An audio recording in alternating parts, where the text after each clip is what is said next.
Hey, I'm Scott Brown. I'm the Editor-in-Chief for Computational Brain and Behaviour, which is an official journal of the Society for the Mathematical Psychology. I was meant to be giving this presentation in person at Toronto for the MathPsych meeting in 2022, but I got stranded by the usual COVID-related travel things that we're all very used to now. And it's not so bad to be stranded at home at the moment. So, there's good and bad. This is the presentation for the business meeting and an update on the last 12 months of the journal.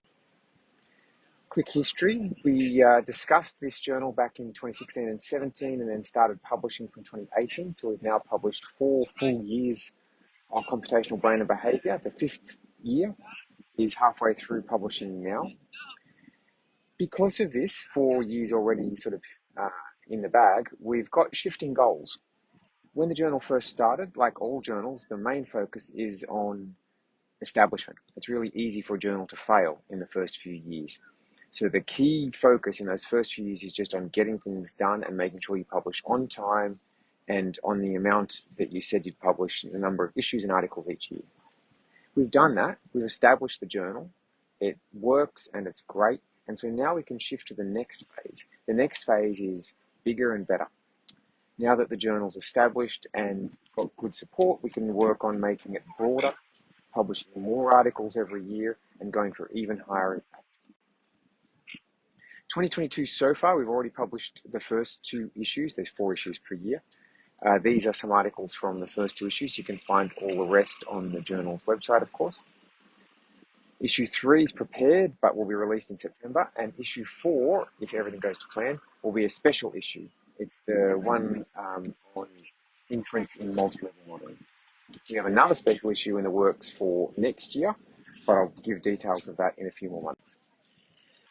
There's 2 important updates since the last time I gave one of these presentations. Hopefully you've already heard about these updates through other means such as the announcements or emails, but if you haven't, have a look at these. First one, there's a new and highly polished, very professional LaTeX template. It comes from Springer Nature Group, and it's so much better than these used to be. So if you use LaTeX to prepare your manuscripts, get this template. It's already preloaded on Overleaf, for example, and it'll help your submission process and greatly help the production process if your article gets accepted. Secondly, the journal CBB is now indexed in Scopus, which is fantastic news. It means, I know this is important, especially for early career researchers, sometimes when you're going for promotion or for jobs. It's important to have an article that's indexed in Scopus so that then the people who are evaluating you find it and find all the metrics. In other good news, the performance of the journal is already very good for a brand new journal in indexes. This is the screenshot of the website of the journal on Springer, and there's 2 things I want to highlight from here. One is that we're moving quickly and efficiently as always. So it's around 6 weeks from you submitting your article to CBB to getting an action letter from the editor. That's really fast, and we focus on this. I know it's very important, again, especially for early career researchers, to not have things held up in the publication process for too long. The second thing I'd like to highlight here is the increasing reach and impact of the papers in CBB.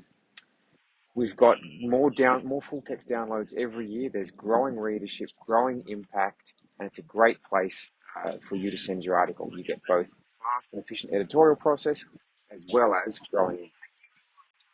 To help us with the impact, please make sure that you're signed up for our table of contents alerts. Subscribe your email, subscribe to emails of your graduate students or groups. It's very easy to do. You just find our website, the Springer one that I showed before. You can find it with a simple Google search. You might need to add Springer. That's the website you want. It's the one that's hosted on the springer.com domain. Once you get there, click down the bottom for the sign up for alerts. You get table of contents alerts there. You just put your email in. That's not quite the last step because you'll also then get an email in your inbox asking you to confirm that it really was you who did this. Click yes and you're good to go. That's it from me. Thanks very much for listening. Please send me any questions you've got about the journal. I'm happy to answer emails about this. I love talking about it. If you want to know what the journal's about, or if an article that you're thinking about submitting is good for us, or anything else, shoot me an email. But now, back to our president for the rest of the business meeting.